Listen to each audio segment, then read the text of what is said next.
Yo, what's up guys? It's Noah here, and in today's video, we're going to be talking through some player props I like on Prizepicks for today's NBA slate on Wednesday, January the 15th. We got a big slate tonight. It's 11 game slate, a lot of teams on back-to-backs today, so it's going to be a kind of a tricky slate. There's not a lot of games up, a lot of props up right now, just because we have so many teams on back-to-backs, and the books are going to kind of wait for injury reports to put props up for certain players, for certain teams. But right now, with what's available, we do have 4 games posted on Prizepicks Tuesday night when I'm recording this video. And I do have 3 early plays that I like for this slate on Prizepicks. So as always, guys, we're going to break down these props, talk about why I like them. Before we do get started, though, make sure you guys hit that like button down below if you do enjoy these Prizepicks videos. Make sure to hit that subscribe button as well. And if you guys are new to the channel and if you are new to Prizepicks, be sure to go sign up for Prizepicks. Use that promo code NOAH when you do. And when you sign up for Prizepicks with my promo code and place your first lineup, you'll get $50 in promo funds instantly added to your account. Cool promo that Prizepicks is doing. Again, that's available for all new users when you sign up and use code NOAH. And I do also want to shout out Sleeper because we do have a partnership with Sleeper as well. You guys can sign up for Sleeper. Take advantage of their new user offer. Play $5, get $55. This replaces their 100% deposit match that they used to do for new users. And that was a promo that, it would entice you to deposit more money because the more money you put in, the bigger bonus you would get. Well, now with this new promo for new users, you can put in the minimum, which on Sleeper is $10, and you'll still get $55 worth of free lineups once you play your first $5 lineup. So this is a really cool promo if you're someone that doesn't really want to put in a lot of money. You just want to put in 10, 15, 20 bucks and kind of see how it goes. This is a cool promo to take advantage of because you'll get $55 worth of free lineups just for putting in the minimum $10, and then obviously you have to play your first lineup. But yeah, take advantage of this promo, guys, on Sleeper. If you don't have an account over there, sign up and use code NOAH so that way you do get access to this. And for those of you that don't know what Sleeper is, they're a DFS pick'em app, very similar to Prizepicks. You just pick more or less on player projections. You build out a lineup. You can make up to an 8-pick lineup on Sleeper, and you can win up to 100x your money. So go check them out. And again, use that promo code NOAH when you do sign up for Sleeper. But yeah, guys, we got some player props to talk about for this slate on Wednesday. Now, I do want to recap the plays that we gave out in our last video on Tuesday.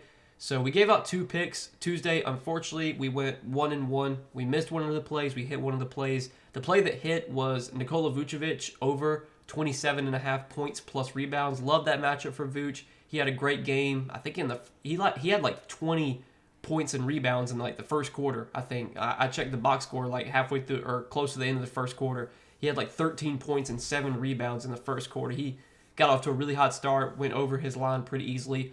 Unfortunately, the play that missed was DeJounte Murray over 23.5 points plus assist.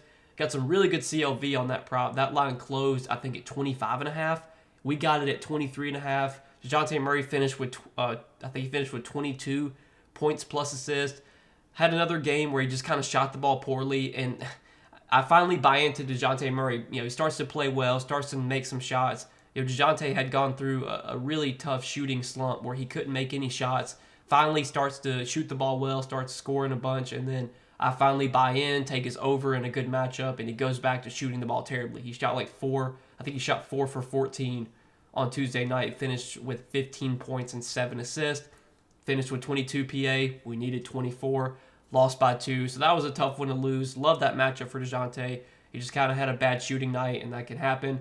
It is what it is. We'll try and get back at it here for Wednesday and see if we can bounce back, hit all 3 of these plays on this Wednesday slate. So let's go ahead and break these props down, guys. So the first prop that I do like for tonight is going to be a points prop, and we're going to look at a points prop on Peyton Pritchard, and I like him for more than 10.5 points. So this is a really good spot for Peyton Pritchard going up against the Raptors. Peyton Pritchard, if you don't know, he's the 6th man for Boston, so he's going to come off the bench, but he's probably still going to play around 20 to 24 minutes. And sometimes you can see Pritchard get extended minutes if he's playing really well, or if the game's a blowout. He is a guy that can typically get extended minutes in blowouts. This is a spot where I think there is a little bit of blowout equity. The Celtics are going to be facing the Raptors. The Raptors are not that good of a team.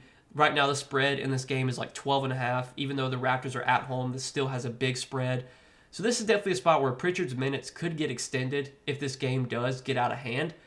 But even if it's a competitive game, Pritchard still probably plays around 22 to 24 minutes. His minutes were starting to trend down a little bit, but then they've kind of come back up the last few games. He only played 11 minutes against OKC, really struggled, shot 0 for 5 from the field. But the last few games, we have started to see the minutes tick back up. 20 against Denver, 27 against Sacramento, 24 against New Orleans.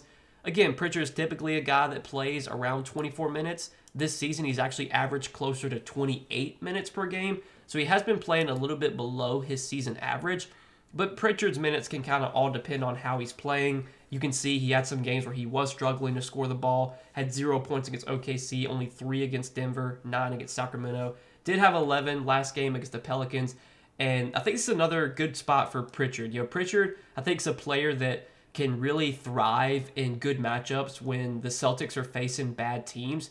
And this is a spot where they're obviously facing a bad team. They're facing a bad defense. The Raptors have one of the worst defensive ratings in the league this season. Their 4th worst defensive rating. The Raptors are also giving up the 5th most points per game to point guards.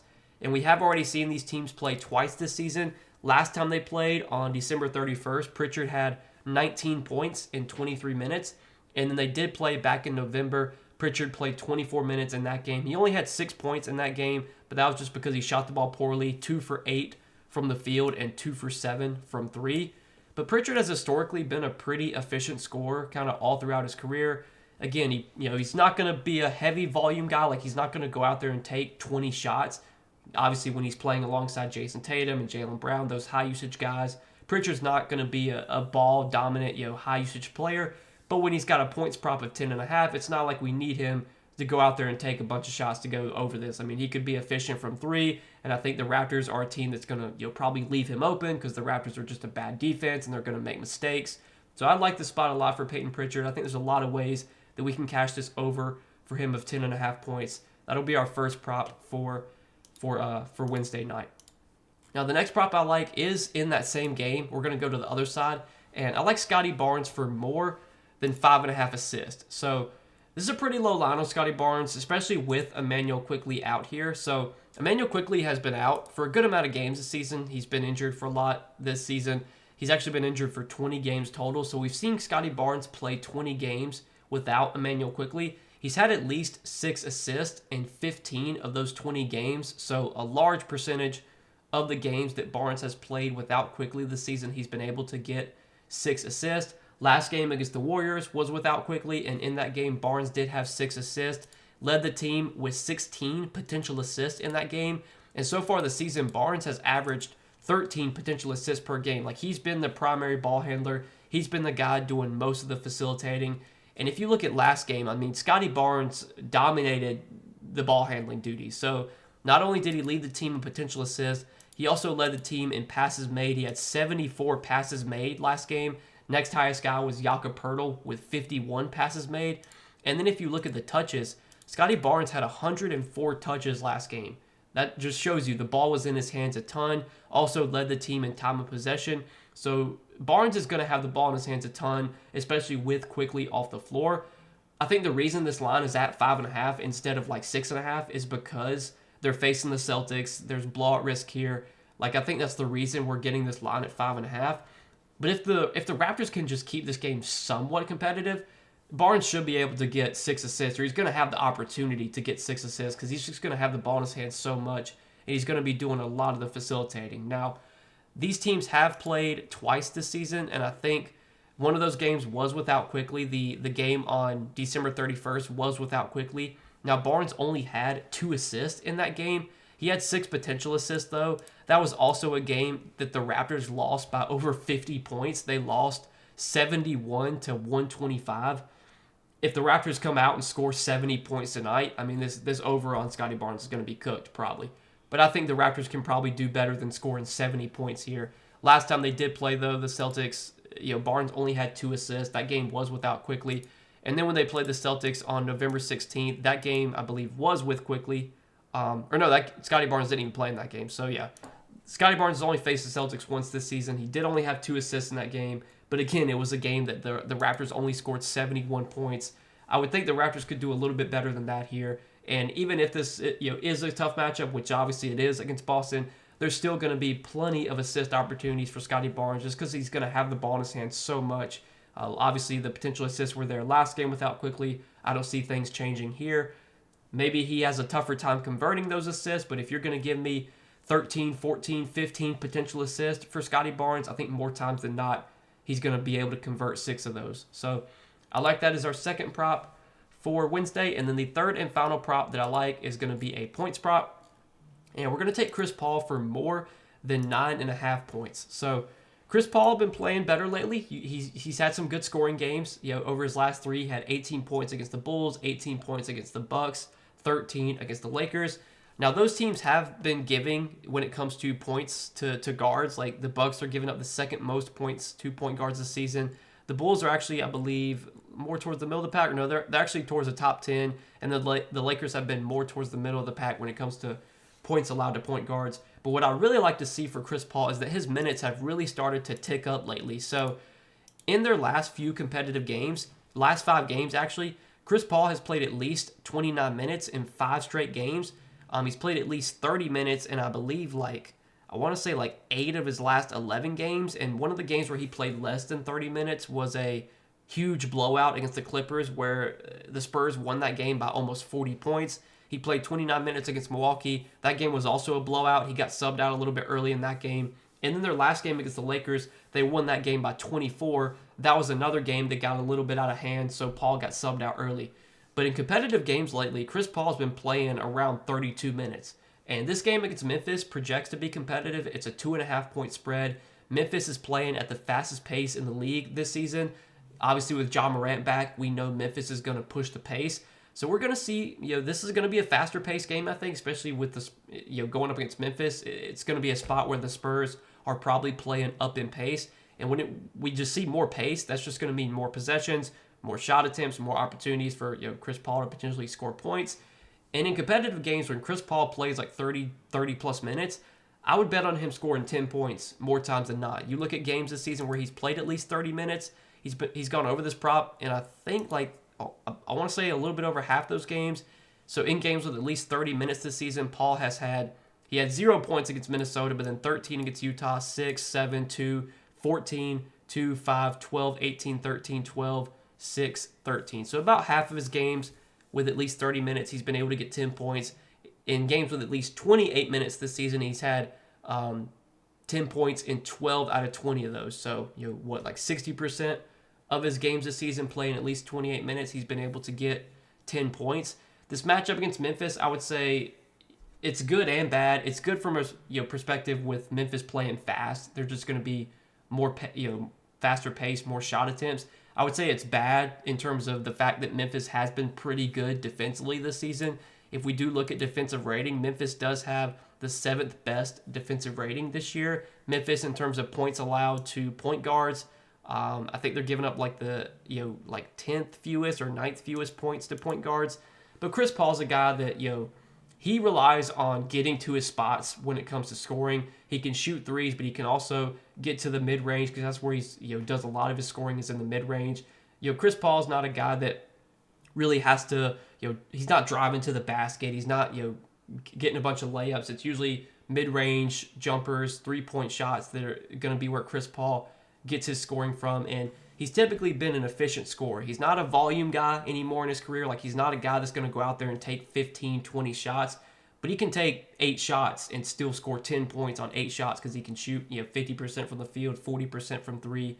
And I think Memphis defensively, even though they are strong, Paul should still be able to find his, be able to get to his spots and get some points in this matchup. And the minutes are what I really like to see for Chris Paul. The fact that he's playing over 30 minutes in competitive games now is what really stands out. The Spurs, I think they're still, they have playoff chances, I guess. I think right now in the West, I want to say they're 10th or 11th in the West. So, they'll probably make the play-in tournament. Maybe they'll make the playoffs. We'll see. But I think the Spurs are trying to win games. I don't think they're tanking or anything. So, I like the role that Chris Paul's had lately. I like the minutes trending up for him as well. And in what should be a competitive game against Memphis, I think we're going to get 30-plus minutes from Chris Paul here. When Chris Paul plays 30-plus minutes, I like his chances of scoring 10 points. So we're going to take that as our 3 props, guys, for Wednesday's NBA slate. It's a big slate today, but like I said, I'm recording this video Tuesday night. We have props up for about half the games right now, like a quarter of the games, 4 of the 11 games we have props up for. But since there are so many teams on back-to-backs today, I think it's the books and Prizepicks, the DFS apps, they're going to probably wait to put props up for some of these teams because there's a lot of injury question marks with these teams on back-to-backs. But as always, I will be giving out more Prizepicks plays for today. I do share those over on Patreon. If you guys do want to check out the Patreon, that's linked down below in the description. We did have a full sweep in the Patreon on Tuesday. Gave out 4 picks, paired it with the taco. So went 5 for 5 on the Patreon picks that we gave out. So hopefully everyone in the Patreon tail made some money. And if you guys want to check that out, that's linked down below in the description. You can see all that I do provide in the Patreon package. $20 per month, so very affordable. It's not going to break the bank or anything. Try us out for a month. If you don't like it, you can cancel your membership. But I'm going to give you guys the best analysis, the best content that I can, in the Patreon behind the paywall. But again, guys, appreciate you watching. Hit that like button, hit that subscribe button. And if you guys don't have an account on Prizepicks, go sign up for Prizepicks. Use that promo code NOAH so that way you get those $50 in promo funds once you play your first lineup on Prizepicks. But good luck tonight. I've talked enough. Hope you guys enjoy. Let's make some money tonight, and I will see you guys in the next video.